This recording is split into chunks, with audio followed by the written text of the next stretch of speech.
39 on the performance measures. That next year, the Board of Regents came before the legislature and asked that the universities be exempted from the bill because they do have the performance agreement. So there are no performance measures for the universities. If we could turn to page 10.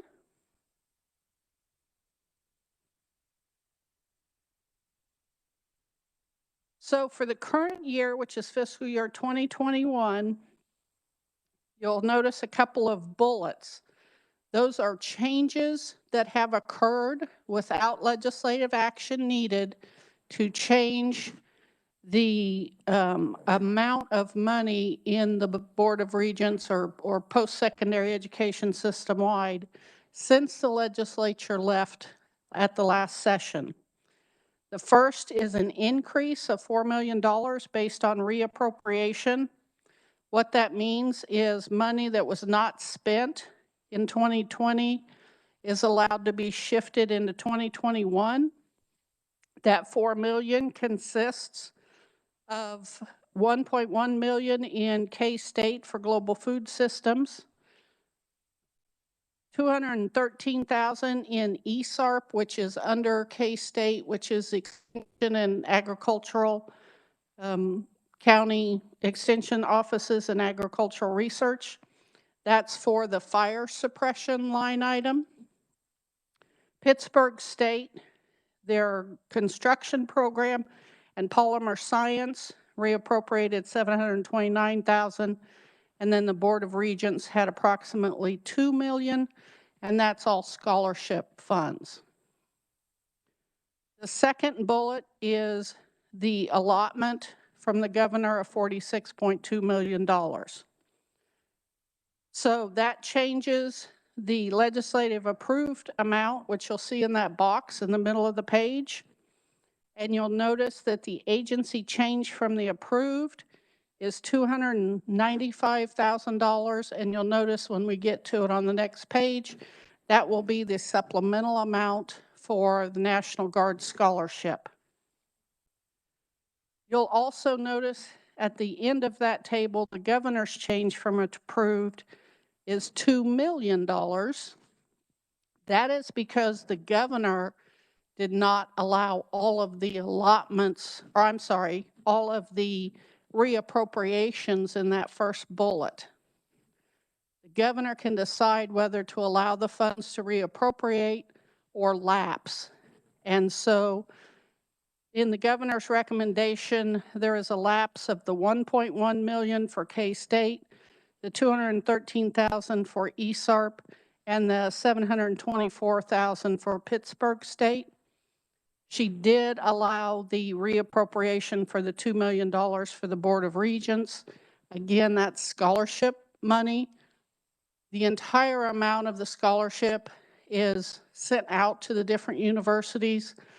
And then for whatever reason, a student may quit, the scholarship money will come back. And the timing of it doesn't allow them to send it back out again. So it just rolls over into the next year. So as a description of everything that happened in 2021, the agency requested $3.2 billion, which includes $828 million in state general fund. This is an all funds increase of $81.5 million or 2.6% increase, and an SGF increase of the $295,000 for the National Guard scholarship. The all funds increase is primarily due to federal funds from the CARES Act and the Governor's Emergency Education Relief Fund, which you will hear referred to as GEAR funds. Again, due to the COVID pandemic, there were major decreases in expenditures from housing and parking funds, which were refunded to the students who went home. There's also a shift in expenditures for salaries and wages, from salaries and wages to contractual services, commodities, and capital outlay, which moves the campuses to virtual instruction. And again, the SGF is for the National Guard Scholarship Program. So the governor concurs with the agency's revised estimate with the exception of not recommending the supplemental request for the, the supplemental request for the National Guard Scholarship, and lapsed approximately $2 million of the reappropriation.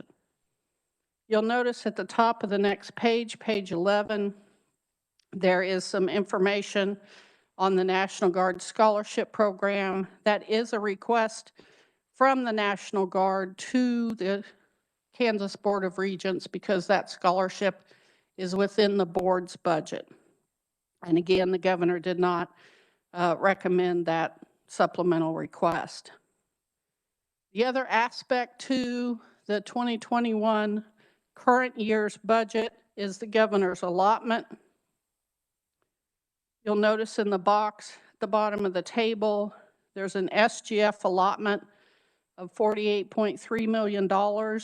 However, you'll notice that the all funds amount is $22 million, and that is because the gear funds were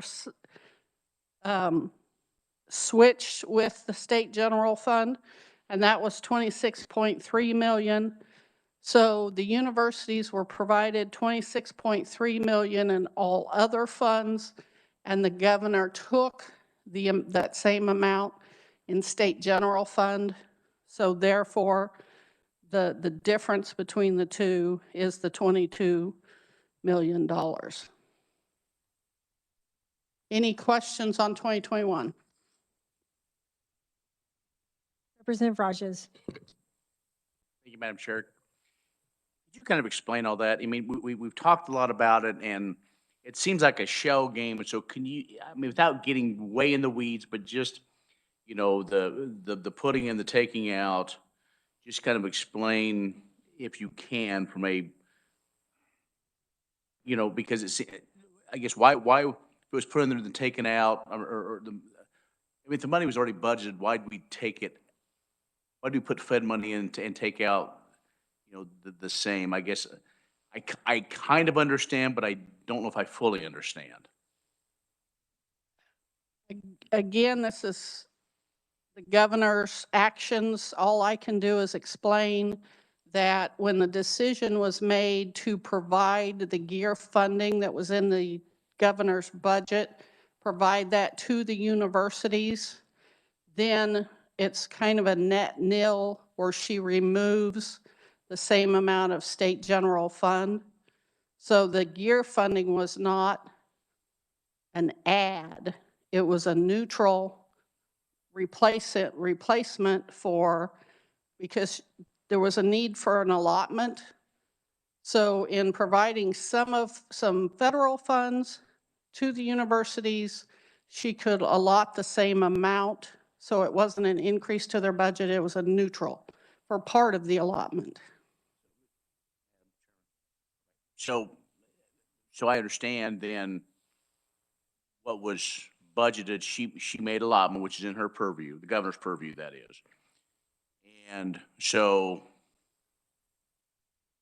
really what we're doing by pulling that money back out, it's a neutral. What's the impact it have on the entirety of our state budget? I guess that's where I'm trying to connect. Or does it? Or I think I'm missing a link somewhere.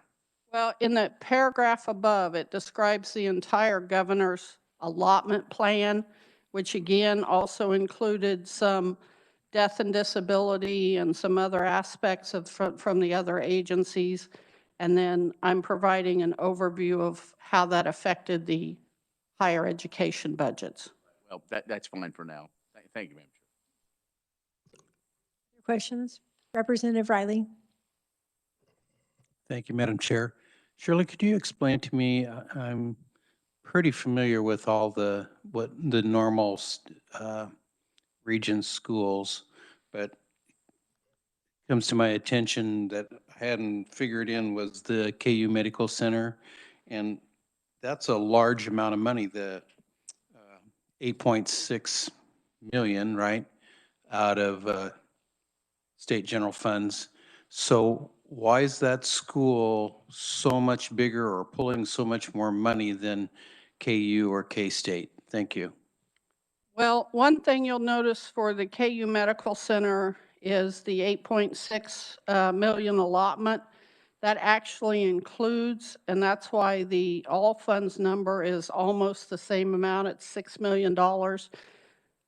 As part of the allotment, there were other things that were taken out, and one of the things was actually a technical adjustment, because I don't know if you'll remember last year, there was a bill passed that allowed for KU Medical Center to have $10 million in a demand transfer. And so the $5 million that was in the SGF line item should have been taken out or removed, and it was not. So that number includes $5 million in addition to the other monies that were moved around and allotted.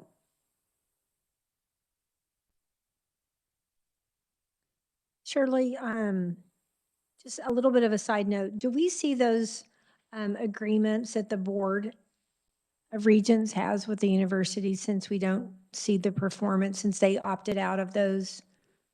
All the university agreements are on the Board of Regents website. Okay. Okay, that's helpful. And then the last question is, could you just speak to how the CARES Act impacted any of this? It was not figured into the allotments, except for that special gear fund that was given to the governor. There was CARES money that went to the universities directly. And that was divided almost 50-50 to go to the students and for use at the universities. The GEARS fund is a different pot of what that bill included. Okay, so I was mostly, let's see. Okay. The CARES Act money would have been the substantial increase in other funds that are described on the middle of page 10.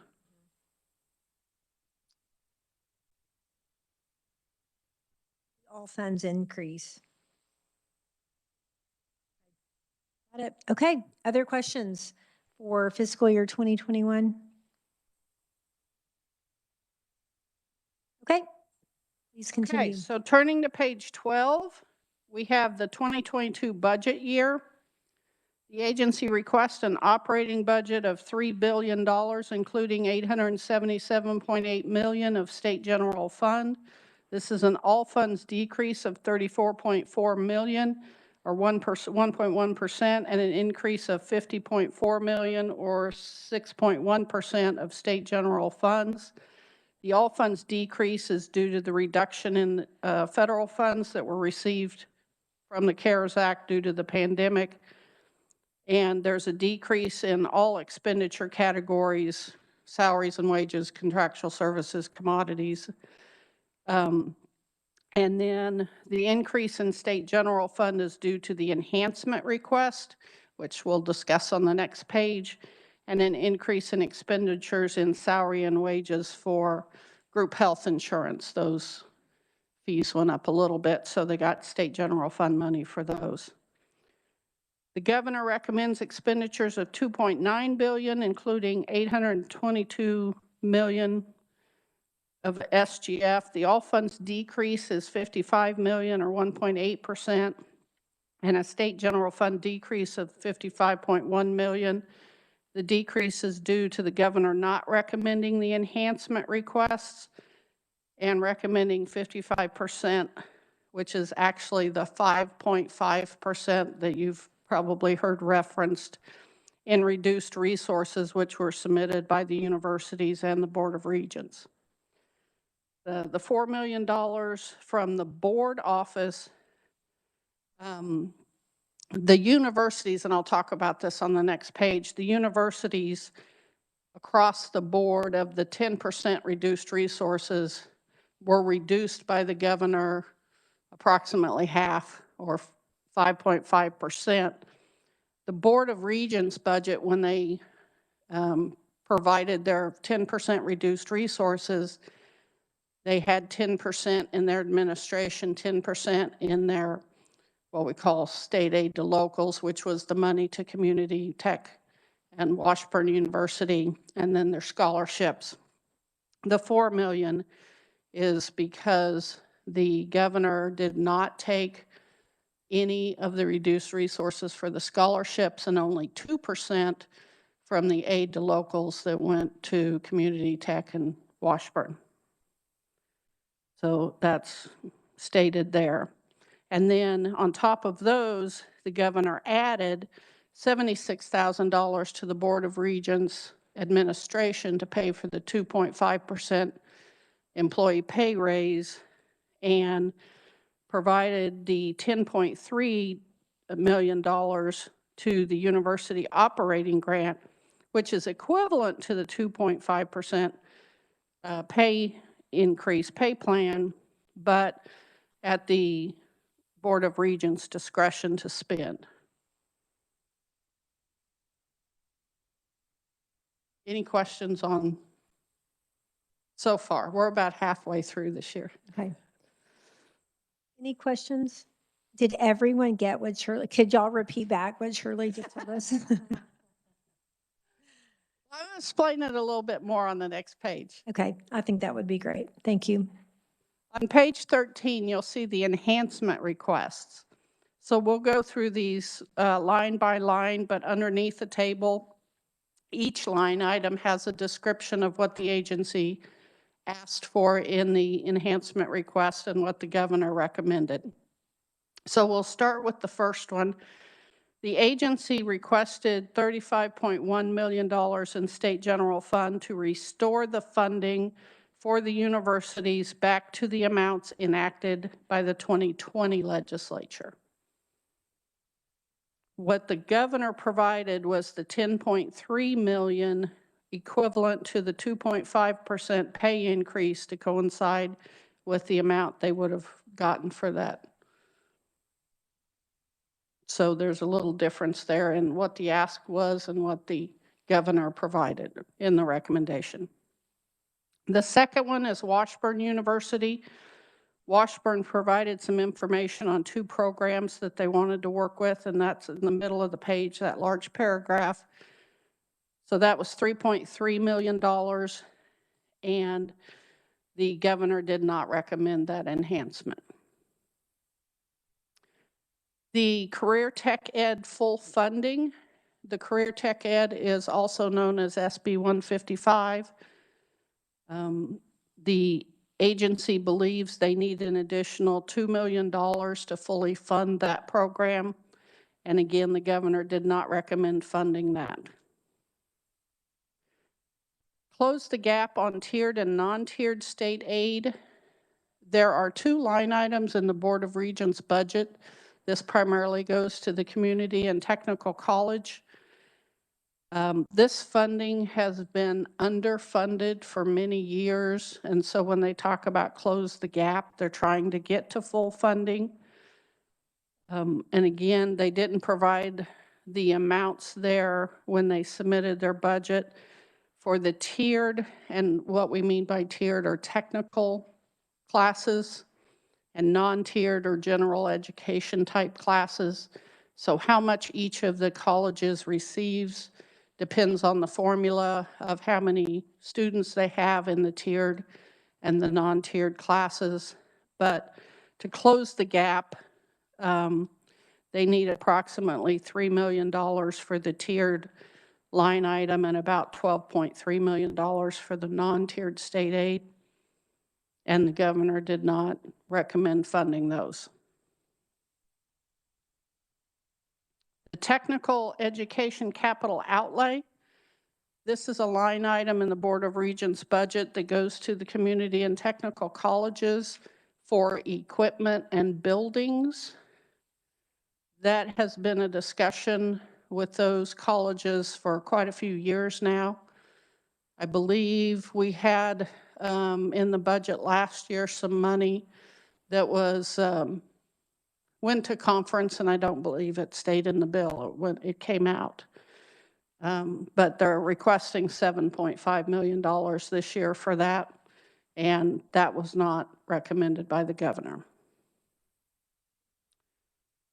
The Can Grow Engineering Initiative is a bill that the House has heard.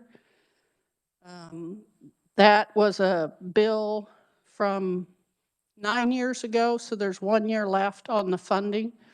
It comes out of Department of Commerce. It's ELARF money, which is the expanded lottery money, and it's a total of 11.5 million. There's 3.5 that goes to each of the research universities that have engineering programs, KU, K-State, and Wichita State. Again, the National Guard Scholarship, the Adjutant General that has the National Guard within it asked for the supplemental in 21. They also asked for 1.4 million in 22, and that was not recommended by the governor. What was put into the budget by the governor was the $76,000 for a 2.5% salary and wage increase, and then also restored the gear SGF swap. Now that's going to take a little explaining, so hang on. In 21, when the governor gave the entire 26.3, I'm getting all these different amounts mixed up, to the universities, and then allotted the same amount in state general fund. When the year is over, then the Division of Budget provides an allocation of state general fund to the universities to budget for the next year, which would be fiscal year 22. They get the same amount of state general fund from the year before. So in essence, when the allotment pulled the amount of the gear money out, the allocation in 22 was short by that amount. So when she put together the 22 budget, she added that SGF back into 22. Does that make sense?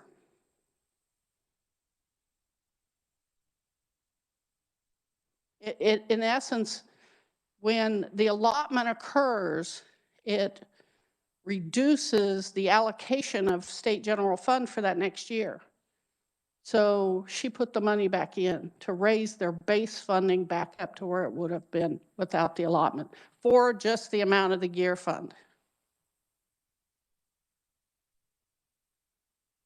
Quick question. The gear fund,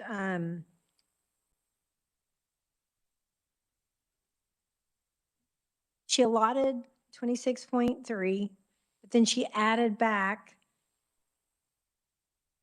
the gear fund, and that is the CARES money.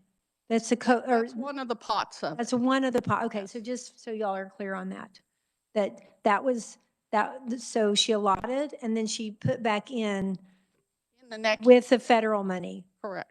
Well, we For don't. this year, she made a.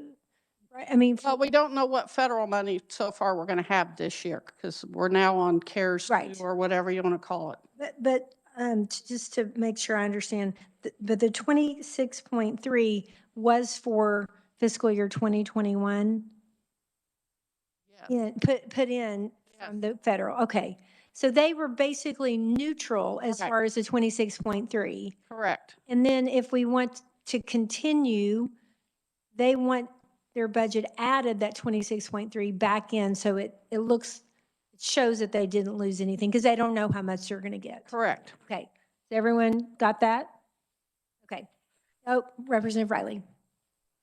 Thank you, Madam Chair. So surely it's came up several times under the different allotments that money was taken away, and then the governor added back in the money for the 2.5 for the wages increase. So it sounds like she's trying to make sure that the employees get their raises, even though the budgets of some of these regions have been cut back. Am I hearing that correct? It's another aspect of what the changes in the budgets are. There's, well, and I provided you with a summary sheet you should have in front of you. So there was a reduction, and first I want to say there's a typo under Pittsburgh State. I apologize for that. I need to fix those numbers. But in 22, at the bottom there, you will notice there's a negative for the reduced resources, which we haven't talked about. Then there's an add for the gear swap. So she put the state general fund back in. And then, like Representative Riley mentions, there's another add to the university budgets, which includes that amount of the 2.5% pay increase. That's not on the supplemental, the summary that I gave you, because that's currently in the Board of Regents budget, and I don't know how much will be distributed out to each of the, but that's another plus. Did that answer your question? Okay. Okay. Okay. Yep. Please continue. Okay. So the last, now that we've been through the enhancements, the last part is on page 15 is the reduced resources. So on the first two columns on the left of state general fund and all funds, what happens when the Division of Budget provides their allocation to the universities and says, put your budget together with this in mind? They also asked the universities and, well, all state agencies, will you provide me with a list of a reduction of 10% of your state general fund monies? So if I needed to reduce your budget by 10%, where would you want me to take it from? So each of the universities and the Board of Regents provided what 10% of their state general fund would look like, and that's what you see in those left-hand columns. It comes up to 82.8 million. So the governor decided, when she went through all the different budgets and trying to figure out how much money they needed in the budget, they made decisions on how much, what percent to take out of each agency. And if you'll remember, you've already heard from the Historical Society, and the governor took the entire 10%. So what they did with the universities was she took instead of 10, she took 5.5%. But for the Board of Regents, it's a little bit different, and it's approximately 2%. However, she didn't take any of the scholarship money. She took about 2% out of the administration for the board, and then about 2% from the community, the tech, and Washburn.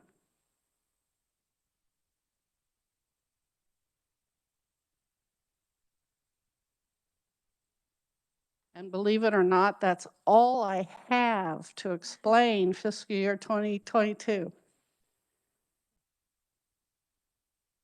Okay, committee, what questions do you have?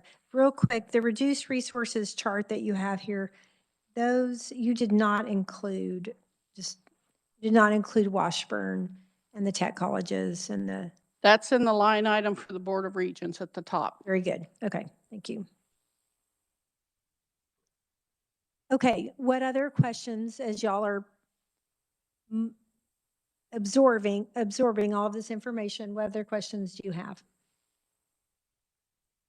There was a lot going on over the last 2 years. It's a little bit more confusing just because there's that extra layer of federal money that came in and then in and out and that kind of thing. So yeah.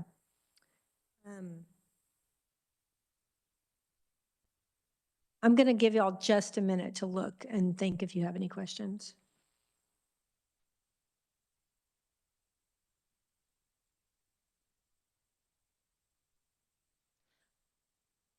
I'll ask one quick question. So the technical, the engineering initiative. So the governor is recommending that that program cease. It's $10 million, 1/3 to each of those 3 universities, but The statute actually expires. yes. Statute lists Mhm. how many years it applies to, and once that final year hits, then there has to be a new bill or, And so she's not recommending. no, because there's one more year for it yet. The Engineering Initiative Fund is actually still active, Mhm. but the Board of Regents submitted the bill this year instead of waiting till next year on the year it expires. So And so we're assuming it might be in her budget next year. I mean, it's not in it this year because. it's not going to expire this year. Okay. Yes. Okay, Representative Riley.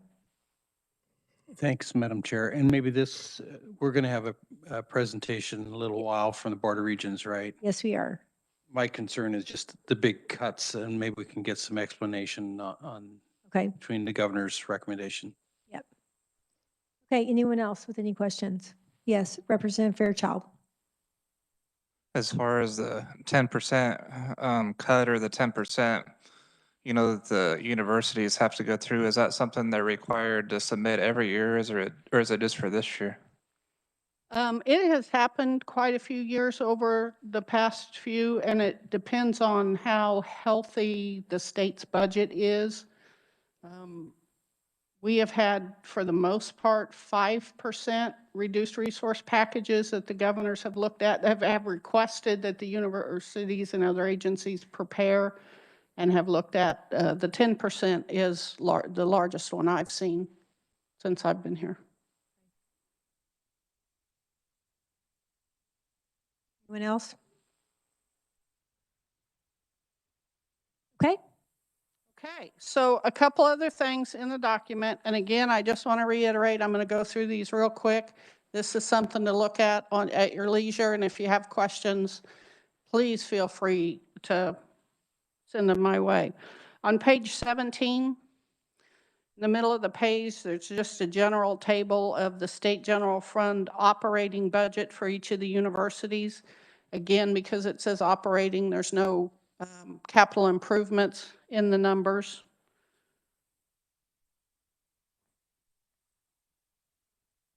On the middle of page 18, other than State General Fund, there are some special revenue funds that flow through the universities.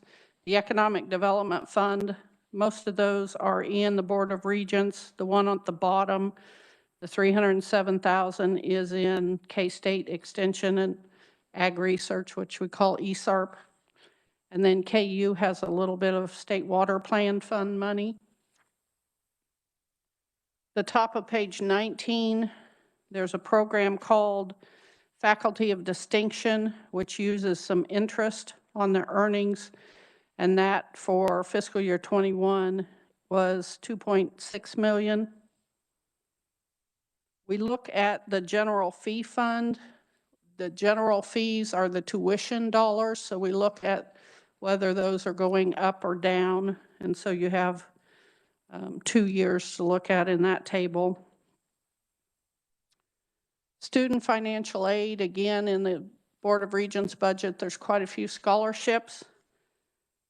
The one I do want to mention, because it's going to come up later in some of the testimony, is this very first one at the bottom of page 19, the comprehensive grant.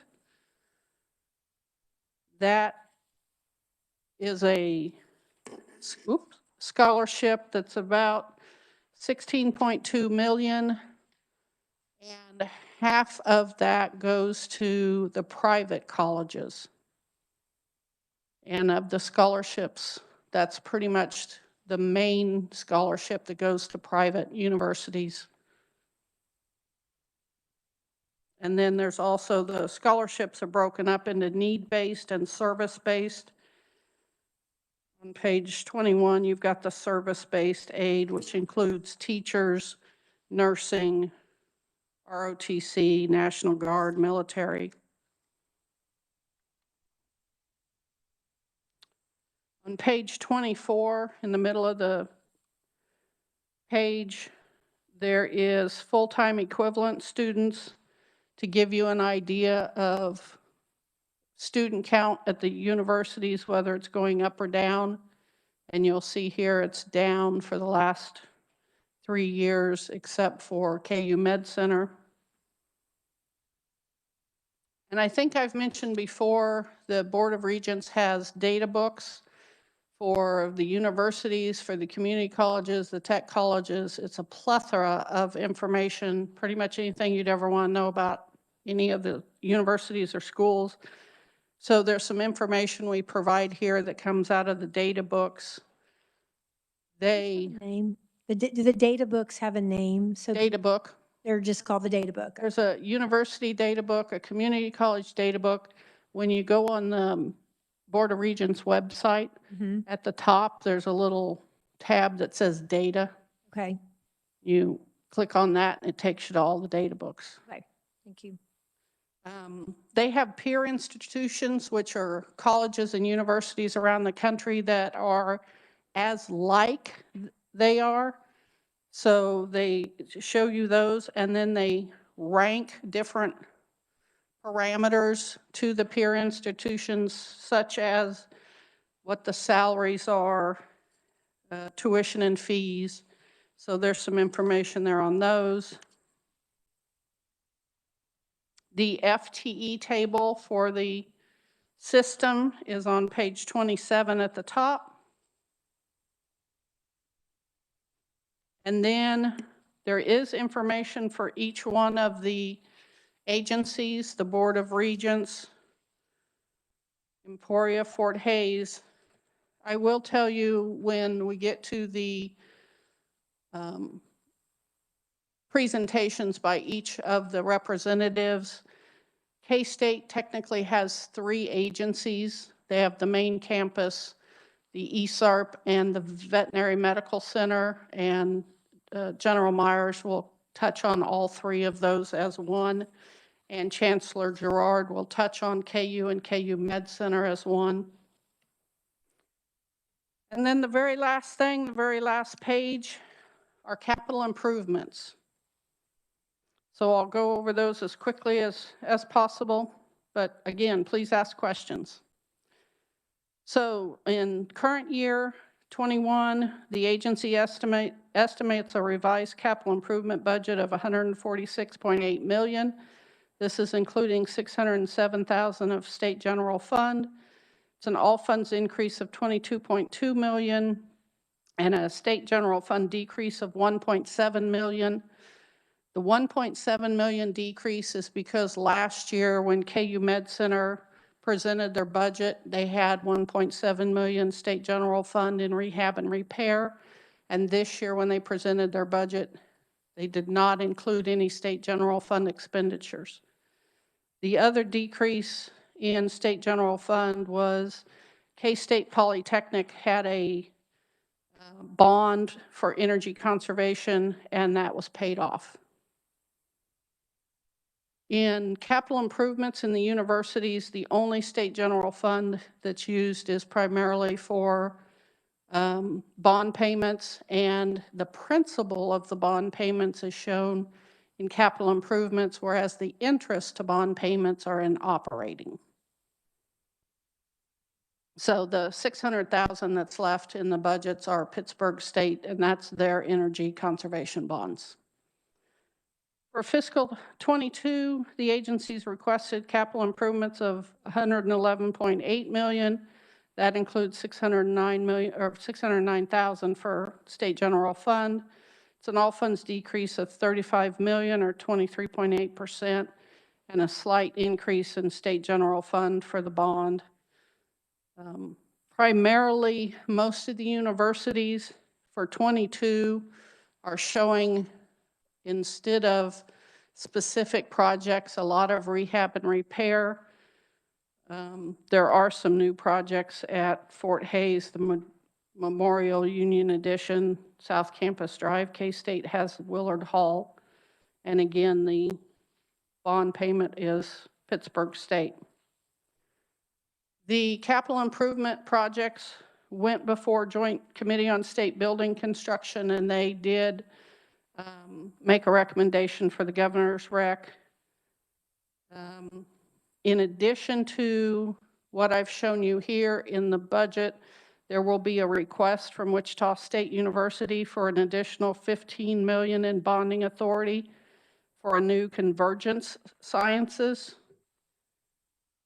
And then for the Educational Building Fund, which is a 1 mil levy in the Board of Regents budget, it's a no-limit fund. The governor is asking to transfer $115,000 to the Historical Society to repair some storm damage to culverts. And with that, I will stand for questions. Okay, thank you. Did we hear that 115,000 we heard about last week? Yeah. You heard, Okay, you heard yeah, about that's it twice. Yes. When I did the Right. budget And then and when when she- Historical did the Perfect. budget. And that ask from Wichita State for 15 million, that's new since that's a kind of addition to the, That's a bonding authority request. okay, It will be in the capital improvement section of the bill. okay. All right, the only question I have, and then y'all will open it up, is can you speak at all to what is expected from the federal money? And do we know anything about the second wave? I do not at this point, and I'm not quite sure. I heard from this morning's testimony if they've had any very specific directions yet, but I'm sure they can address that, the universities. Okay, any questions? Anybody for Shirley? Okay, then we will move on to the next part of the day, which is hearing from the Kansas Board of Regents, Washburn, and the University of Kansas. And as much as we would love to continue to hear from them for a long period of time. Sorry. Maybe that's somebody that's not muted that's, okay, yep. I think that's going to help. Like if you stay muted for just 1 second, and then I'll turn mine off. As much as we would love to hear them, I'm sure we could hear from them for a long time. We're going to have to limit it to about 15 minutes, and that is even going to keep us, that's going to keep us after. But we're going to, my vice chair will let us know when they're coming up on 15 minutes. Okay. And then also ask questions, but try to keep your questions brief. So, okay, I will now defer to Blake, and I'll turn off my microphone, and hopefully we won't get that noise. So please share with us. Thank you for being here. All right, thank you. Good afternoon, Chair Humphreys and members of the committee. Can everyone hear me okay? Okay, great, thank you. I had planned to share a PowerPoint. I'm not, based on the time, I'm not going to do that now. You'll have a copy of that PowerPoint. You can go through it. I'm just going to hit a few highlights if that's okay. Great, thank you. In the interest of time. I would like to offer just a couple of points of clarification that Shirley explained. And I want to be sure that everyone understands that.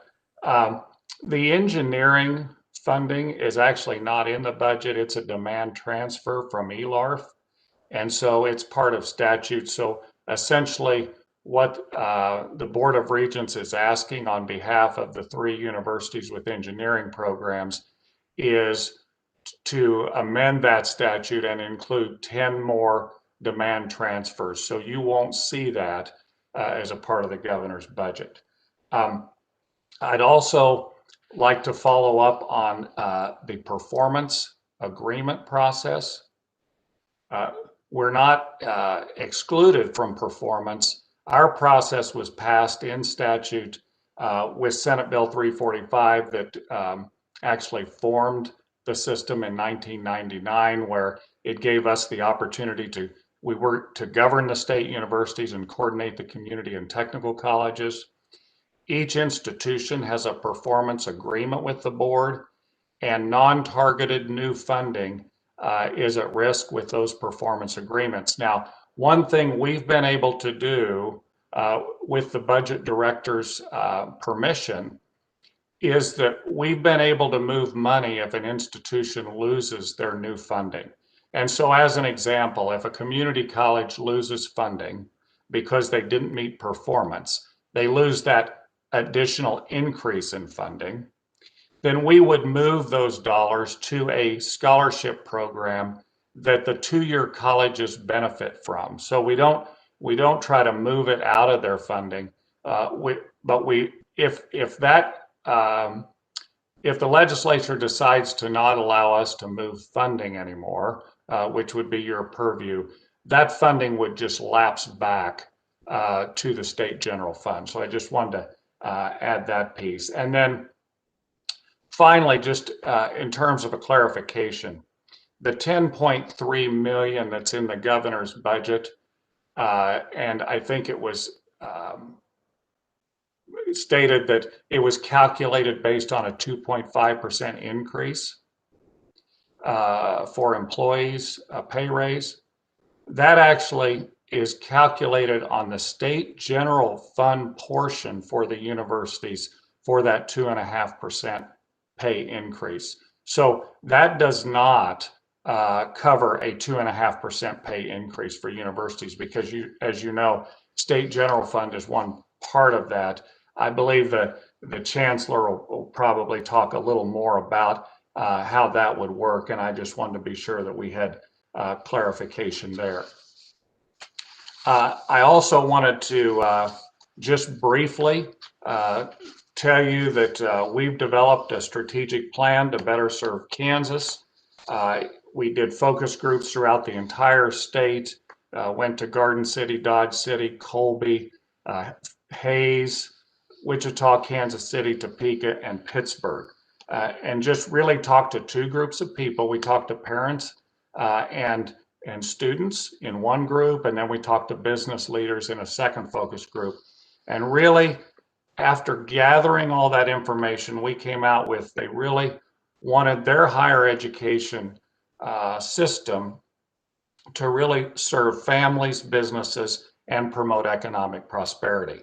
And so under families, we're going to have metrics in access, affordability, and success.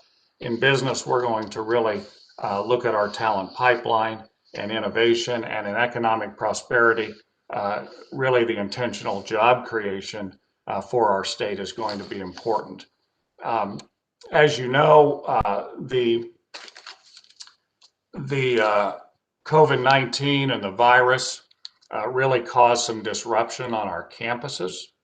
Our campuses had to shut down essentially in March of last year. I'm proud of how the campuses turned very quickly and began to operate in an online format, and also really reached out to their local communities. And this was all of the community and technical colleges as well, helping communities, supplying ventilators and assisting with healthcare in those communities. But as you know, many of the revenue streams were disrupted. And again, the institutions can tell you exactly how that funding was disrupted. Now, I would term the virus not only as a disruptor, but an accelerator. We saw some trends that were happening that this accelerated. Our college going rate was actually dropping. And this really, it has dropped about 5 percentage points since 2014.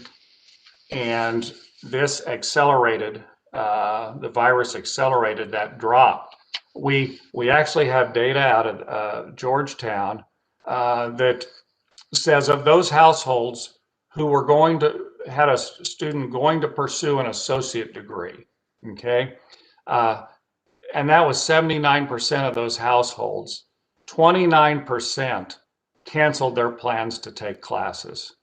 For the universities, 69% of those households were going to pursue a bachelor's degree program. 24% canceled their plans. We also, in terms of the free application for federal student aid, which is termed as the FAFSA. It's really an indicator of who's interested in going to college many times. We see those applications down 13%. So these items are very troubling for us. Some of these trends are troubling. The institutions are engaging with Kansans and certainly trying to reverse these trends. But we have seen really flat enrollments to slightly down at our universities, at our community colleges. The drops have been larger, and that's likely due to the fact that they're serving students who are more at risk. And at the technical colleges, they've enjoyed enrollment growth these last 10 years, with the exception of this last year where all of the institutions really saw a drop. I do want to let you know that sometimes we're more creative than naming the data books. We also have several other websites that you can access. We have KS Degree Stats, which really gives information, employment information, and cost information on every degree that we have in the system. It's a really valuable tool and really one of a kind in the nation. We have a transfer portal where you can see the 108 courses that transfer across from the community and technical colleges to the university. And we really lead the nation in terms of serving our military. We work closely with Army University at Fort Leavenworth, and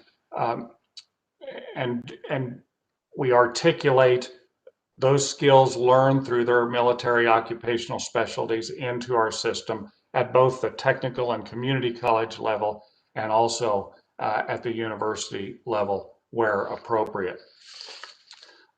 In terms of the federal dollars, I just wanted to address that in a real high level way, and I know that the institutions are going to do more there.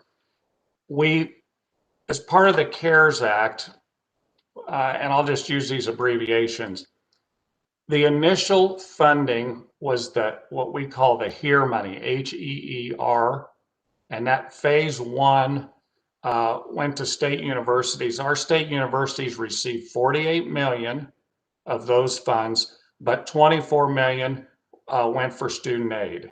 And Washburn received 4.7, 2.3 million for student aid. And I can get you a handout of exactly what every sector received and how much was dedicated to student aid. In that initial legislation also came the governor's money, which was the Gear 1 money, and that was the 27.6%.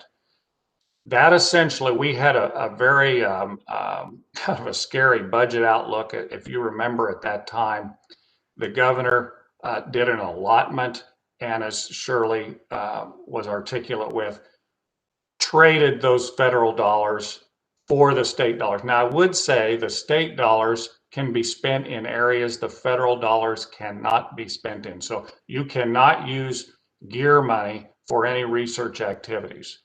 So those funds are limited. And I would tell you that federal funds come with an administrative cost, in that you track time and effort for every employee that accesses those federal funds. So they do come with a cost, but the institutions were grateful that we just didn't take the cut, but also had some of those federal funds. And then, as you know, we received coronavirus relief funding through the Spark Committee.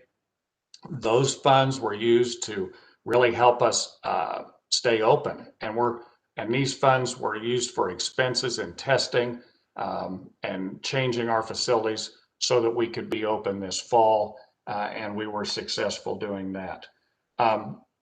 And then recently, we've received the HEER 2 funding, and I have a table on how much that was as well, along with the GEAR money. So that's like the CARES 2. And I would tell you, we have not yet received clear guidance on those funds, and so people will wait to expend those funds, but we're grateful for those. I wanted to just give you a total. Of the institutional money, the federal money, about 113 million has come down in federal money. The reduction of the budget was 36.5 million in state general fund. And so it looks like, hey, you're 76.9 million to the positive. You're doing really, really well. That would be fine if the other revenue streams wouldn't have been threatened and wouldn't have had so much pressure on them. As you can imagine, when we shut down the entire campuses essentially for the summer, all types of revenue streams were shut off.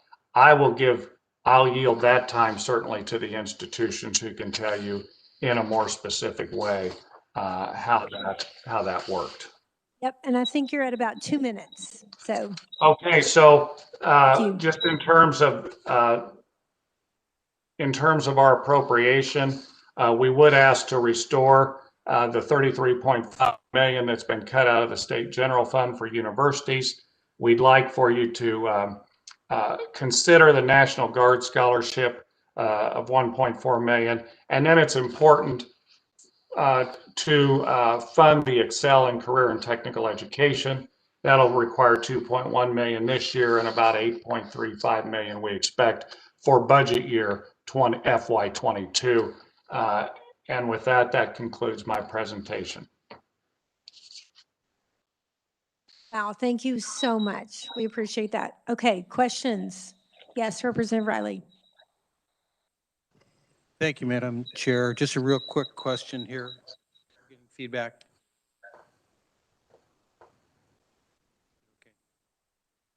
Okay. So my question has to do with, I understand this is like on page 8 of your PowerPoint. I think it's page 8.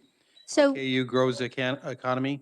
Blake, if you don't mind muting until you're speaking, then I think we won't be getting that feedback.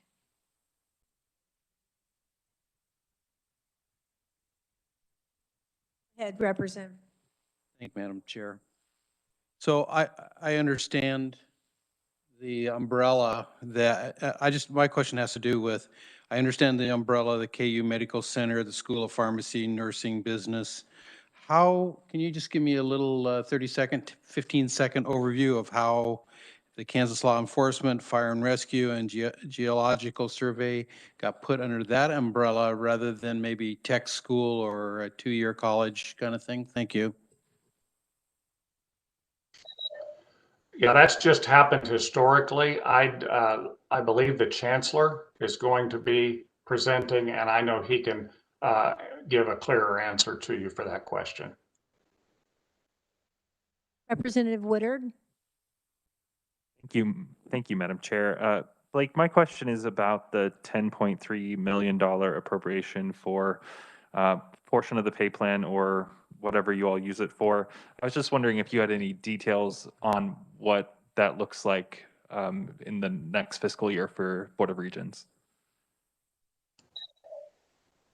Thank you for that question. I think you're asking me, have we had any thoughts about how to use those funds? That's correct. Yeah, so there's been discussion at the board. The board could push those funds out to institutions, and institutions might want to give a portion of a raise. Certainly, those funds would not cover the 2.5%. The board also has done 2 large facility studies and has a significant, over $1 billion deferred maintenance liability. The board could also put funding towards deferred maintenance. As you know, this is a great time to be addressing those because commercial construction really has been limited and pricing is a good point. And then the board's concerned about equity and how we're really underserving many of our populations in Kansas, and those populations are growing. And so there's been discussions about also targeting funding in that way as well. Follow up if I might. Thank you, Madam Chair. For me, I know just like being in the state, it's important to me to make sure that our Regents employees continue to see similar changes in their pay increase. And I know that a $10.3 million enhancement doesn't cover the cost since it would take 5 times as much of that at least to give that sort of raise to the whole system. But to ensure that those resources continue to be available for salary in the future, if that was to be used for, would you be supportive of that being put into the base funding? Am I?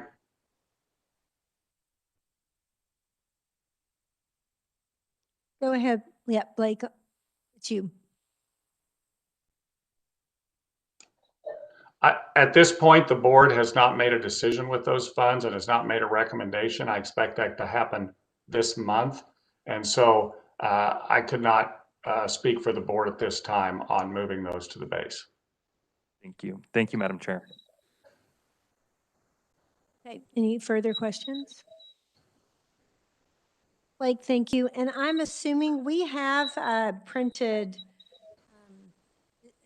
I don't know if you can see us. I don't see us on there, but possibly this is your it looks like this would be your PowerPoint. Okay, so a committee, I would urge you to take a look at this, do your homework. So, okay, thank you. You have any closing remarks, Blake? I do not. I just appreciate the time today. And if anyone would like any follow-up, please just contact me, and we would love to come to the State House and follow up. Very good. Thank you so much. We appreciate it. Thank you. Okay, very good. Now, President Farley, we have you on for Washburn. I don't know if you've been up there the whole time. I just am now seeing your face. But so we're doing about 15 minutes and then maybe a few minutes of questions. So welcome to our committee, and just it's all yours. I wish it was all mine. Thank you. Pleasure to be here today. I appreciate you taking time. I know that this gets to be a little tedious because many of us will say similar kinds of things about our institutions. And I hope that you come away at least with an idea that the state of Kansas really has some fine universities, community colleges, vocational schools, and the leadership in those schools are really rather remarkable. I'm really pleased to be able to be in the same room with them most of the time. But today, I appreciate you inviting us. Enjoyed being here. Look forward to the discussion that we will undoubtedly have. You did help last year in a very difficult year for higher education in passing along those CARES monies, even though they are one-time monies, couldn't do everything on campus. The things that they could do on campus were tremendous. And we've got a table at the back of the written material that you have that demonstrates what we've spent those monies for and some very high level summaries that are there. We recognize that passing a budget is really difficult when you have a lot of priorities, when you have a lot of things that are good. And I don't think there's a single suggestion that comes forth from these presidents that is not a good one. It's simply a matter of what can we do? We feel your pain, as some people say, because once you go through and you make very difficult decisions, when that comes back to the campus, each one of us have to make really difficult decisions, and they are. We try to do our best to make sure that we don't do anything that impairs in any way students and their ability to get a high level education.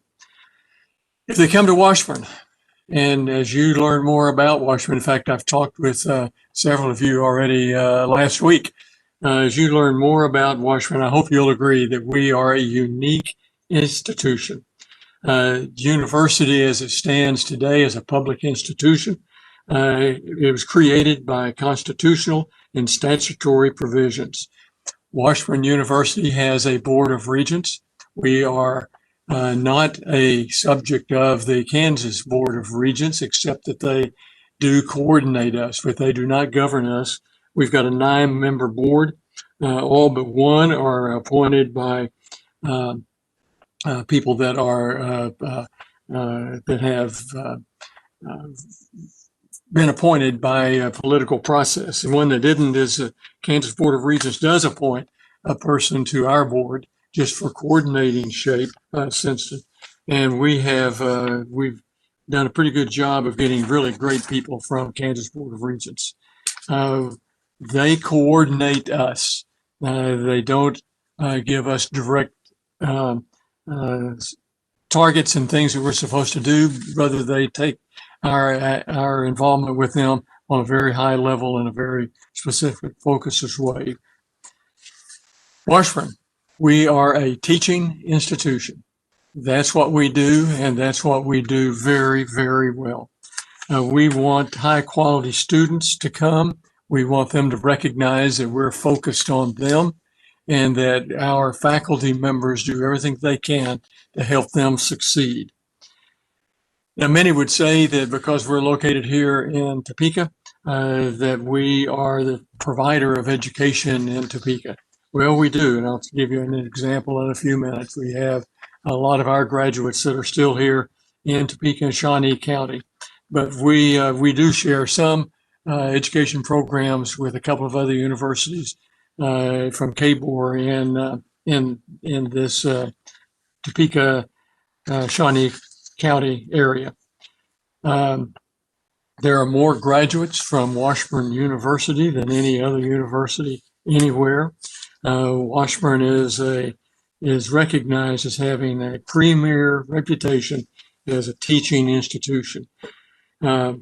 We focus on learning. That's exactly what we do. We prepare graduates for success who positively impact the Kansas economic vitality. We periodically go through and survey our partners in the business world and in the local area. We do an economic impact statement on a regular basis. Our primary impact is on Kansas economy and to educate students. We partner with the Kansas employers to forecast and to meet the demands for an educated and trained workforce. We take that very seriously. We meet with them in different venues on a regular basis, and we make certain that we are listening to them and that they understand that they can share with us. We partner with Kansas employers to forecast and meet the demand for an educated, trained workforce. Nearly 70% of the graduates from our institution stays in Kansas. I mentioned a moment ago, our alumni live here, they work here, they've been here all their lives. We have more than 15,000 alumni that live and work in Shawnee County and Topeka. We've studied the regional economic impact of the university each year. Income generated by operations and spending of students, by visitors that contribute over $50 million to the Northeast Kansas economy. Now, if you're a business person, you would ask, well, what do we get for our investment? Computed in one way, taxpayers see a rate of return of 9% on their investment and 7% at Washburn Tech. I should have mentioned this earlier.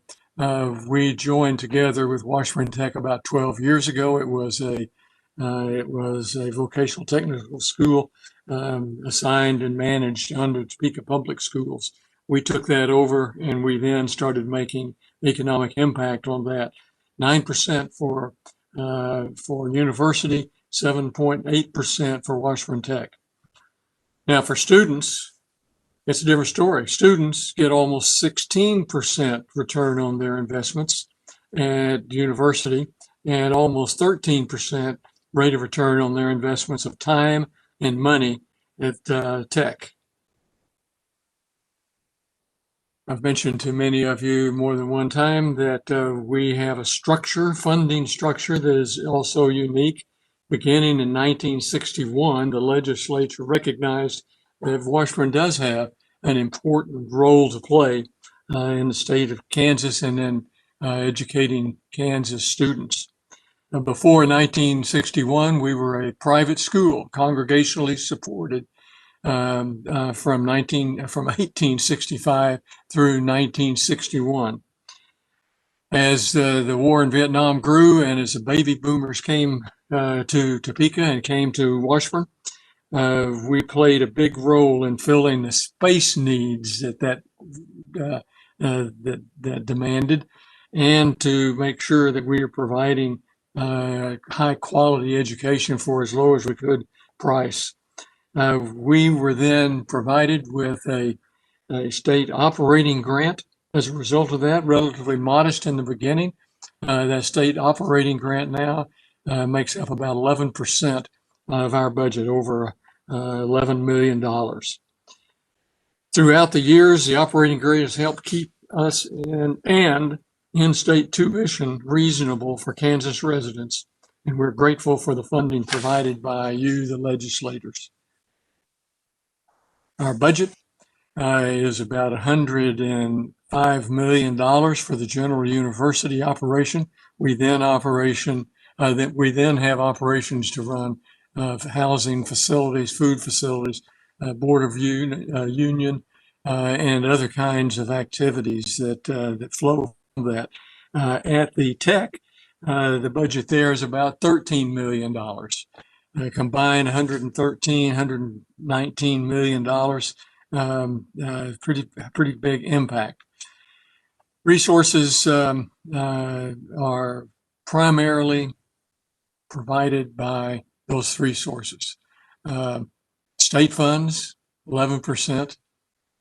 Tuition, about 65%. But then there's another one, local funding. When we became a public institution in 1961, we received an ad valorem tax that stayed in place through the 1900s until 1999, when we asked the legislature, when we asked our local delegation, when we asked the governor, would they support changing our funding model from the local funds from a ad valorem tax to a sales tax. We introduced a bill.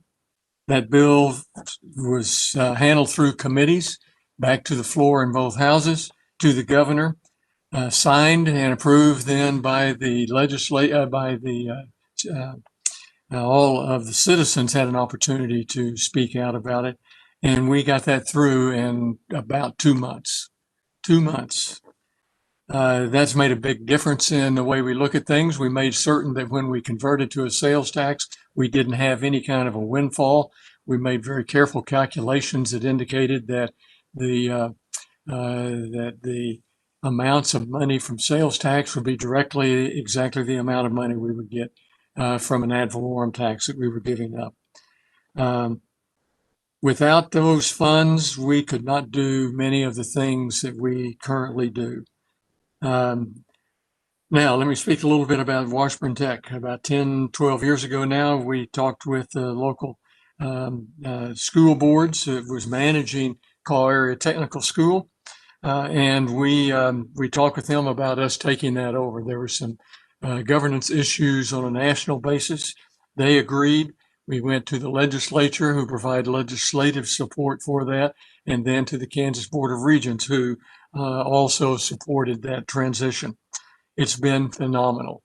We approached it a little bit differently than it had been approached.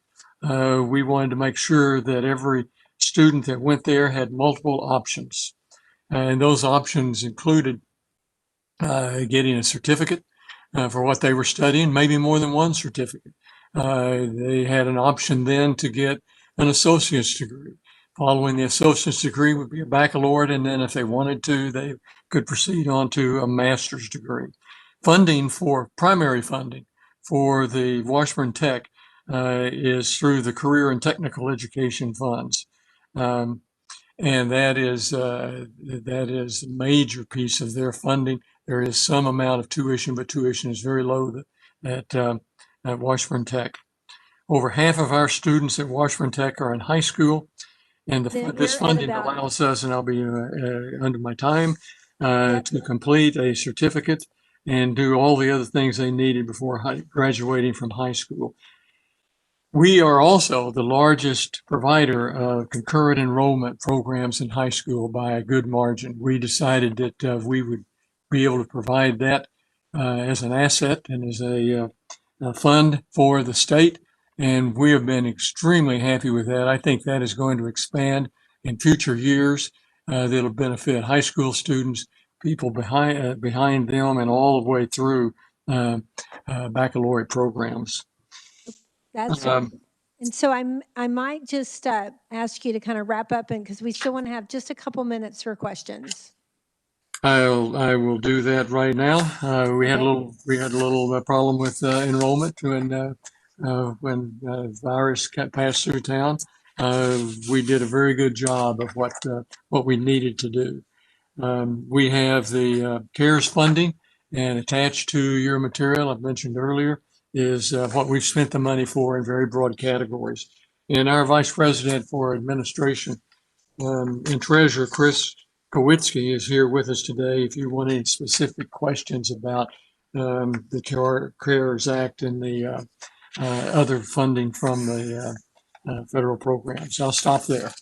Okay, great. And I appreciate you answering some of those very specific questions that we had about your mission, about the CARES funding, and about your economic development. So thank you for doing that. Okay, committee, what questions do you have for President Farley? Quickly, I might just ask, you said state aid was what percent and tuition what percent, and then your sales tax what percent? State aid is 11%. Roughly, Okay. these are kind of rounded Yeah, numbers. sure. 11%. State funding city funding from sales tax is about 20 to 23%. The balance is tuition. And that sales tax is 6.5%. Is that what I remember? 0.65%. I'm sorry. Yes, yes. Yeah, it's 0.6 of a penny. Okay. Committee. Representative Wassinger. Thank you, Madam Chair. I'm not picking on you, Dr. Farley, but I Why would like, not? but my question is going to be the same for everyone. We've seen enrollment rates go down and student levels go down, but we've seen prices go up, and we've seen requests for budget go up. And I know that it was difficult with COVID, but with COVID funds, they were mitigated somewhat. It's hard to continue to give money to programs that are decreasing. How would you respond to that? Thank you. What we try to do, and what I think all the schools in the state try to do, is to try to provide a consistent funding stream so that we can give students the best education possible. We think that we're doing that. We think that we have demonstrated that resources that we've been provided do give a payback to students and to the state of Kansas. We, in comparison to our colleagues around the country, we are not considered to be a high cost, low production state. When I came, Washburn was the most expensive school in the state and had been that way since we were a private school. Since then, we're down to fourth in the state of public schools, roughly about, we're in fourth place. And when we compare ourselves to other schools where students can go get an education, we think we provide them great value for the education they receive, not only from us, but from other schools. We also know that we have to be competitive, and 80% of our budget is spent on faculty and staff and benefits. And right now, we are probably a substantial amount, maybe over 10, 15% behind our colleagues around the country. And if we can't be competitive, students will go somewhere else. We want to make sure we can keep them here in the state. I don't know, was that what you were looking for? It's what I was kind of expecting, but I still don't think I got my answer to my question. I'm afraid. You have less students, but you need more money. Tell us why Yeah, you need more money with less students. Yeah, and briefly, please. Thank you. um, uh, in order to cover all of the costs that we have to provide the quality of education that we want, it has to have more than one source of funding. And we think that the way we are providing this education gives us the most economical means that we can.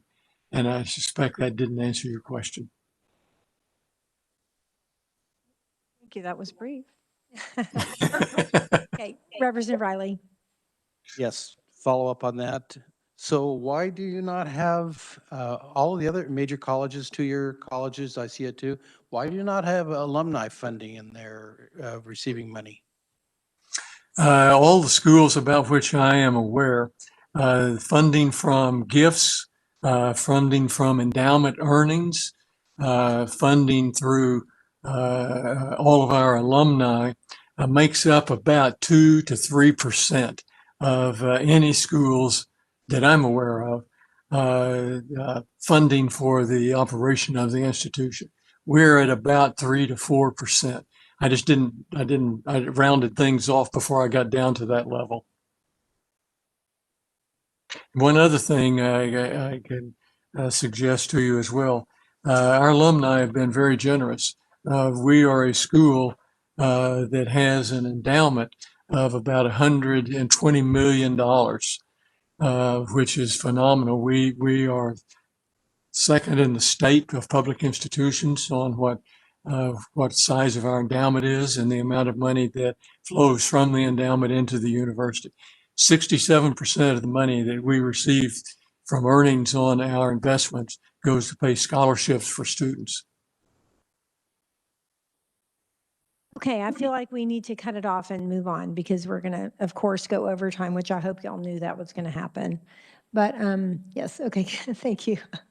Okay, thank you so much for being here. I assume Thank you for your time. that if anyone has a question, you are willing to answer them. We'll be making recommendations on Thursday. So committee, if you would like to ask, please, if you have more questions, please do that. Yeah, give me a call. And just one last plug, we support the Kansas Board of Regents, and we think that is the best thing we can do. Very good. Okay, thank you so much. We really appreciate you coming. Glad to. Okay, now we're up for KU. Thank you so much for being here, President. And I'll just give it over to you. And it's about 15 minutes, and then we're going to ask some questions. So thank you. Perfect, Chair Humphreys. Thank you for having me this afternoon, and good afternoon, committee. It's great to be here to talk to you a little bit about the University of Kansas and the role that we play in the state and in the state's economy. We'll just give you a little bit of background about the university, since this is the first chance I've had to present to a few of you anyway, to give you some background, and then we'll move pretty quickly into what our budget and how the role state funding plays in that, and then ultimately talk about COVID and the impact that's had on our university.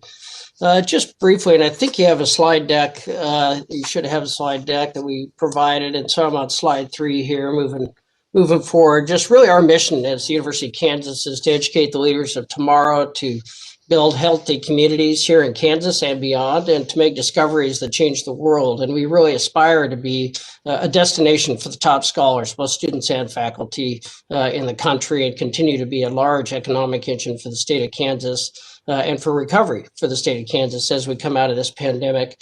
And a lot of that relies on our ability to maintain our national stature as a research university and maintain our membership in the AAU, which I'll talk about in just a minute. Briefly, KU was founded in 1865, but actually opened in 1866 with 3 faculty and 55 students. And today we're a nationally recognized research university that's much larger than that, with over 27,000 students and some 14,000 employees. We have 7 locations across the state of Kansas. Our annual budget, all funds in, is about $1.3 billion for the entire university, which includes the medical center, but does not include the health system, meaning the hospital. That is a separate agency. We draw down about $275 million a year in external research funding, meaning external to the state of Kansas. And so that's money that comes here and largely gets invested in people to do that research. We have activities in all 105 counties in the state. Speaking to our national stature, which allows us to draw the talent, we have 48 of our graduate programs are listed in the top 50 in the U.S. The Association of American Universities is the 65 top research universities in North America, which includes Canada and includes privates and public universities. And we're very pleased to be one of the 34 publics in that organization and have been since the turn of the century. That is a club, though, that you have to stay in. You have to earn your right to be in that. And some, such as Nebraska and Syracuse, are no longer in the AAU. So we feel that's very important for our ability to attract talent and work hard to stay there. We also provide the state's only schools of pharmacy and medicine. If you go to slide 5, you can really see our campus locations, some of which I know you're very familiar with, our main campus in Lawrence and our main medical center campus in Kansas City. But we also have a campus in Overland Park called our Edwards campus, a branch of Lawrence campus. And we have a small site up in Leavenworth across the gates from Fort Leavenworth, where we have about 100 graduate students there that are all majors at the fort. The medical center has 3 campuses, Kansas City being the main one. We have a campus in Wichita that has been there for 40 years and been highly successful, has trained about half of the doctors in that region. And then in 2011, we created the Salina campus, which is now home to both the schools of nursing and medicine and has been very successful in that community. The other campus that people don't think about necessarily is the Kansas Law Enforcement Training Center. I think there was a question about that earlier. Why it's a part of KU, that's a great question. It's been that way since the 60s when it was created and has been under the purview of KU ever since that time. I'm not sure I could give you the rationale for it at that particular moment in time, but we're very proud of the work that they do there, and they're a very important part of our community. If you go to slide 6, you can see from a workforce perspective, we award about over 7,000 degrees and certificates every year. And our student body is made up, it's fairly unique for the state of Kansas. 40% of our students come from outside the state of Kansas. And that includes all 49 states and 110 countries. But of those 40% that come here to go to school, a quarter of those stay after they graduate. So we are importing that talent and are working to try and keep even more of them here as they graduate. We partner very closely with industry. We have some 3,000 industry partners doing everything from experiential learning opportunities to research projects and curriculum design. Our research generates discoveries, and discoveries ultimately in many instances can create patents. And so we've developed an infrastructure to create companies out of those patents. And we currently have 44 active companies that have spun out of our research discoveries, and those continue to grow. We also help recruit companies to Kansas. They come to be close to our research, to our researchers, but also to our students. And we now have had 30 companies relocate in the last 10 years to the state of Kansas for that reason. We also are working very hard on the startup environment. So we have business incubators both in Lawrence and in Kansas City at the Medical Center. We have 56 companies in those incubators, about half of which are KU companies, but about half of which are not. And yet we're helping to support those companies to grow and develop right here in Kansas, and hopefully to stay right here in Kansas as they're successful. On slide 7, talk a little bit about the job piece of it. And one thing I do want to focus on, I know time is tight, but that $275 million of research dollars that we bring in is spent almost exclusively on people. So over 4,000 jobs come just from our research infrastructure alone, and is self-funded in that regard. So just a great return on investment for the state of Kansas. And we certainly work very closely with our economic development partners at the state and the local level to draw companies here and to keep companies here.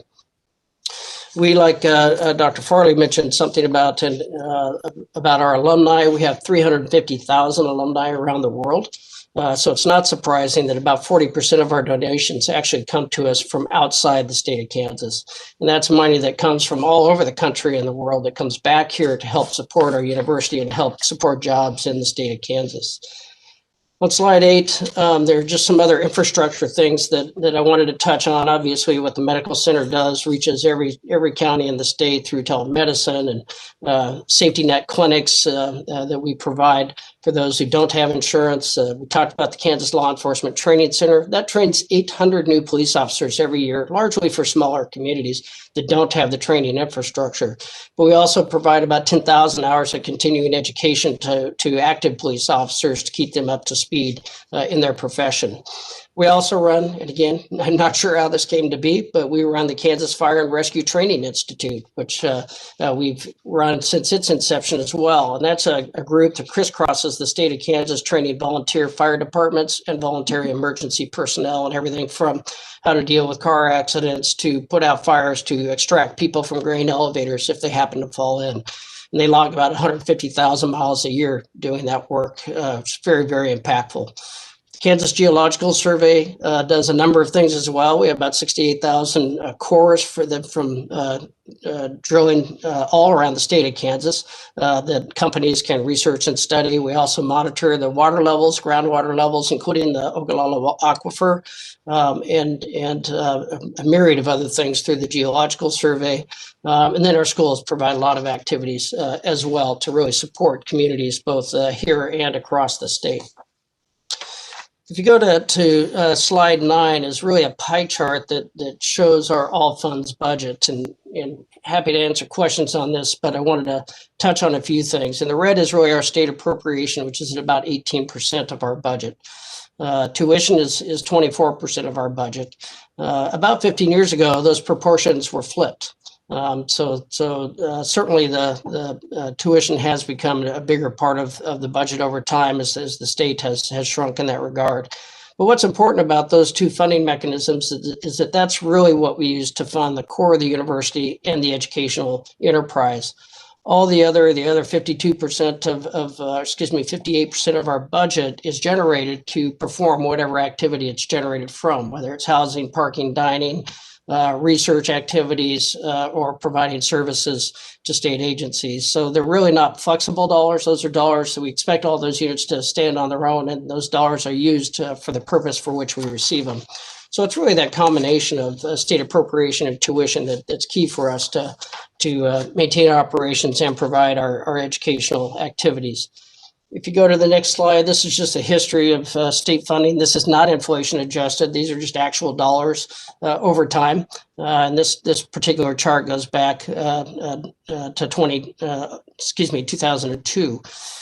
Our current funding level with restoration of the allotment for the gear money that you studied already puts us at about $258 million, which is about 2007 funding levels.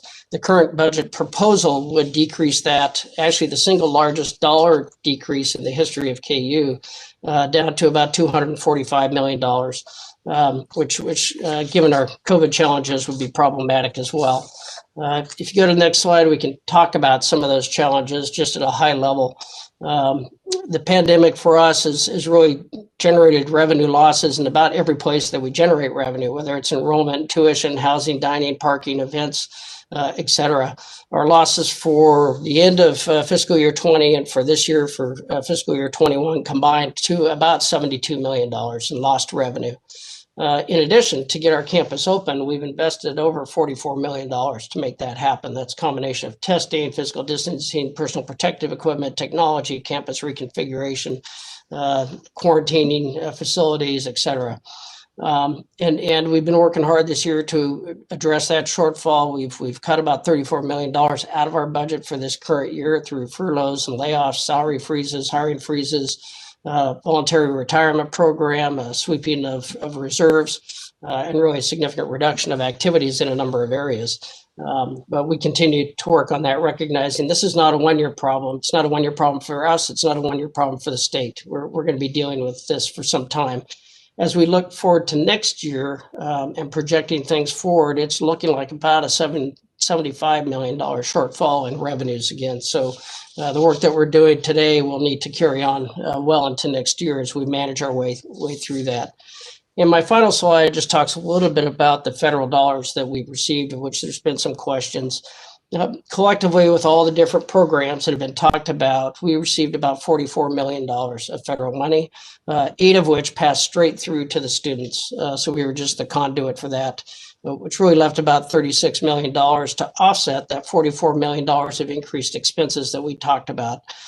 So we were very great. In fact, we wouldn't have an open campus had we not received this money. So there's no question that it was critical. But not unlike the state, it's very restricted, meaning we can use federal dollars for expenses, but we cannot use it to backfill lost revenues, just as the state has not been able to use federal dollars to replace lost tax revenue. We really would not be where we are without that federal money. The next tranche that was approved right at the end of the year, we've not received yet, nor have we received guidance on it, other than it's probably going to be very similar to what we have received to date, meaning a piece of it is automatically going to go to students, and then the rest will be directed towards expenses, which we will need to function through the rest of this semester as well. So we're very grateful for that federal relief, but we have a uphill climb ahead of us, and really, along with President Flanders, our request is really do no harm, if you will. Please, if possible, keep our state funding flat so we can try and address the other issues that we have to deal with and not add one more to the pile. And with that, Madam Chair, I would be happy to answer questions. Good, thank you. And I called you president. I know it's chancellor. Forgive me for that. Quite all right. Okay. No problem. Yes. Okay, thank you for that really concise and just following through those slides. I appreciate that. That was very easy and helpful. Questions? Yes, Representative Mix. Thank you, Madam Chair. Chancellor, question. The student hospital at KU, was that recently transferred to go under KU Med Center? Yes, so you're talking about our walk-in student health clinic, which has been running, well, for many, many, many years, probably a century. But yes, we partnered about 2 years ago with the University of Kansas Health System and Lawrence Memorial Health to create Kansas Team Health to manage the health care of our athletes. This is an extrapolation of that, again, a partnership with our Watkins people, the Lawrence people, and the University of Kansas Health System to oversee healthcare services for our students. And we believe that bringing those assets to the table really elevates what we can provide our students, both here in Lawrence, but also further if need be. But yes, sir, that's happened about 2, maybe 3 weeks ago. That's soon, okay. One more question. Yes, go ahead. One other question. Can you explain the plus or minus effect on the budget? Your budget? I'm sorry, Representative, the plus or minus effect of what happens with the budget? Is it a net gain to the university, dollar-wise? You're saying By the new partnership arrangement? Oh, I'm sorry. Okay. Yes. Sorry. Still on Watkins. And that monetarily, it's a wash. The gain is really on the service and performance side. Thank you. Further questions? Yes, Representative Riley. Just wanted to repeat my question that he brought up. Could you follow through with me, Chancellor, and just tell me if you could find the history of why that law enforcement and fire and geological centers surveys underneath you? That would be my only request. Thank you. Absolutely. Yeah, I know it was legislative, but I don't know the genesis of the legislation, and we will find out. We could also ask the researchers to do that too. So not fiscal, but the other. So, okay. Yes, Representative Rajas. Thank you, Madam Chair. Maybe they trusted KU or K-Staters with guns. I don't know. Just kidding. Chancellor, always good to see you. Thank you for your leadership in this time. I guess you've been in the news a lot on the situation that we're dealing with. Say, what we think might be coming. When's an announcement going to be made on what programs or what services, what buildings are going to be closed because of this? When do you have do you have a date certain when those decisions have to be made, say if further cuts are made? Well, certainly we're working hard on that through this spring and hope to have a roadmap towards the end of spring. We're working obviously with our leadership team, but also with our faculty and staff to identify that roadmap, which is going to be a very, very difficult one. And to your point, some things are going to have to close. Some things we're going to have to stop doing because we just can't afford to do it. And we want to do that as strategically as possible so that we can come out of this stronger. But we have a painful spring ahead of us and certainly hope by late April to May that we've got a pretty good roadmap for that. I'll be very quick, and I know we're over time, and thank you for being here. The impact all this has had on the athletic corp, I mean, because I know that, you know, a lot of people see that, but just not having people, say, at Allen Fieldhouse and other type of situations, how has that affected the athletic corporation? I appreciate that. Probably what people don't realize that athletics is its own corporation, although it reports to me. And we do have the expectation that they stand on their own 2 feet. So we do not subsidize the athletics corporation to any significant degree. And as we entered this crisis, shared with them that we really needed them to manage their own challenges. And so they have about a 30 to 35% reduction in revenue as a result of all the things that you've touched on. And they've managed that aggressively through furloughs, through layoffs, through salary reductions, establishing a line of credit. They've redoing some debt financing. They've been very creative in how they've managed their way through this. And it's like everybody else. It's tough. It's hard, and it's hard on people. But to their credit, they're getting it figured out. Thank you, Chancellor. Thank you, Chairman. Any other questions, committee? Yes, Representative Wassinger. Thank you, Madam Chair. I'm going to pick on you just like I did Dr. Farley, Chancellor. Less students, more money, we keep going up. What is your enrollment doing right now? Is it down like everyone else? We did see a drop this year with COVID, about a 3% drop, which is really the biggest drop we've seen in over a decade. And largely we have mitigated our enrollment drops through growth in the out-of-state student population. As I mentioned, that's about 40% now.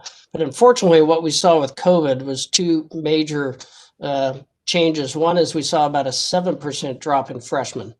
And that's, of course, something that stays with us for several years. We also saw an 18% drop in our international students, and that's impactful because they tend to pay full fare, which subsidizes the tuition for other students. So both those were fairly significant changes for us related to COVID, and we're working very hard to reverse those trends. But to be fair, we are looking at new ways to grow enrollment, both online and expansion of workforce-related activities at our Edwards campus. And increasing our recruitment activities internationally. Our preference would be to grow our way out of this, but it's going to be in a very tough environment. So at the same time, we're really taking a hard look at our footprint and seeing how we can shrink that to decrease costs. And the environment we're in was already trending, as has already been said. Higher ed's seen a decline every year in America for the last 10 years. And that's going to continue for the next 10 years, with 2026 being a bit of a cliff, which is 18 years after the Great Recession. There just were not a lot of births that year, and so there's not a lot of high school seniors.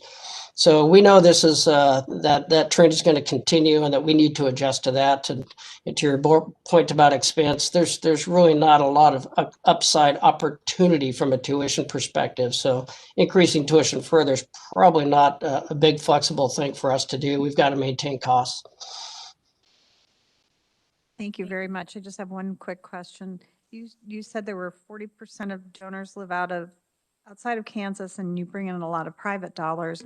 Are all of those just going to alumni activities, or are they in your endowment, or any of those going to your operating expenses?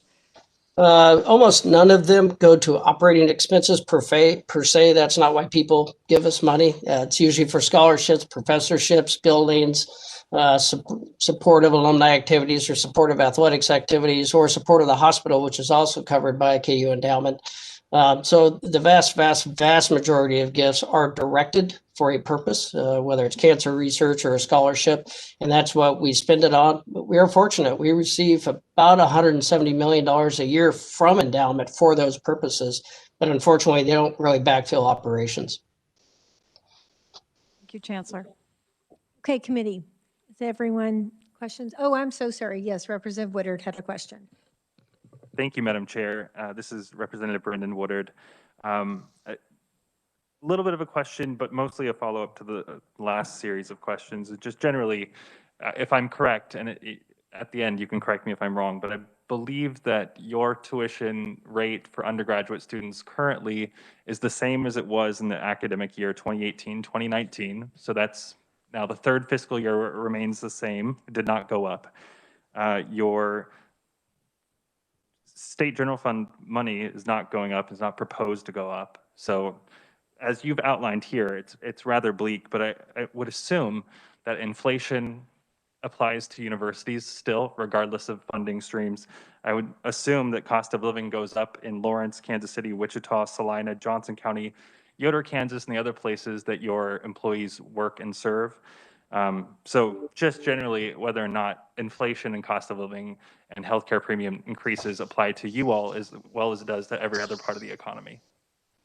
Yeah, very fair question or statement, accurate statement, which is that yes, absolutely, it does apply. And we've been dealing with that. But we also, to the previous question, recognized that even though state funding was not really going up, we couldn't continue to increase tuition. And so for the last 2 years in a row, we've held tuition flat. That's not happened in the record of the university that we can find, which probably only goes back to the 60s, but we've not held tuition flat 2 years in a row previously. We would love to do it a third year in a row. I don't know if we'll pull it off. But we're very, very cognizant of that price point. And so we've just had to make it up elsewhere within the university in terms of trimming and operations. Thank you, Chancellor. Thank you for the committee's discussion, and thank you, Madam Chair. Very good. Thank you. Okay, committee, thank you for a long committee. We're going to do it again tomorrow. We will be also having minutes sent out for you to review, and we'll approve those one day this week also for our past meeting. So be expecting that. Okay, we are adjourned.